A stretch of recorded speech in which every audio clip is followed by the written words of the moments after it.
Forecast. And there are several things that give me goosebumps about this situation. The first is we had officials that held a press conference saying that if there is anyone that is going to ride out this storm, to write their names on their hands or their arms or some body part in case they don't survive, so that way they're able to be identified if they're not evacuating or sheltering somewhere safe in time. And also the eye of that storm and the imagery is just terrifying, to say the least. So our tropical tracker has Hurricane Milton downgraded this morning to a Category 4, still very strong, still very dangerous, with winds within that system of about 155 miles per hour. Its movement still at a northeast direction of 16 miles per hour, set to make aim just south of Tampa tonight into early tomorrow morning. And as you heard Scott earlier, it's going to continue to remain in a hurricane status until it crosses all of Florida into the Atlantic. Here's a look at our satellite imagery. Remember, the right front quadrant is the area of concern when it comes to these storm systems.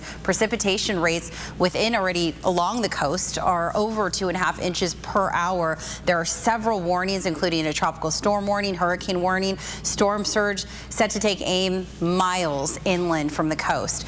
Closer to home, San Diego not dealing with much, just some fog, cool temperatures. We're in the 50s and 60s. Today's highs, it will be another warm day, warmer than average for the interior parts of the county, forecasting mostly mid to upper 80s. So we're finally escaping the 90s that we've been having over the past few days and weeks, all due to high pressure weakening. We'll have a cutoff low eventually dive south end of the week, and that's going to bring some cooler weather to Southern California. And then we'll have a secondary low, and this one's going to bring even cooler weather by early next week. So next Monday and Tuesday are looking like some of the coolest days of our 7-day outlook. Coastal areas, we're dealing with some dense fog, but we'll have some uneven clearing later on this afternoon. Some of those clouds will be stubborn to clear along the beaches. If you're headed towards downtown for the Dodgers and Padres game, that starts at 6 o'clock. Just after that, highs will be mostly in the 70s, and then we'll drop down to the mid 60s later on this evening. So layers is key, so especially if you're bringing kids along tonight to the ball game.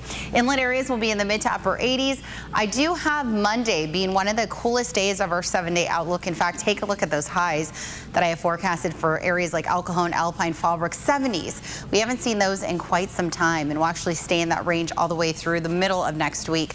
The mountain areas will have a kick in winds. Breezy conditions will target the mountains and desert areas as onshore flow increases. We'll be in the mid to upper 80s today and tomorrow, pushing down to the low 80s by Saturday, and then 70s on Sunday. Desert highs, although we're no longer under an excessive heat warning, doesn't mean it's not going to be warm. We'll be in the low hundreds all the way through about Friday into Saturday, and then we're back in the 90s, close to normal by next Monday and Tuesday. Mel.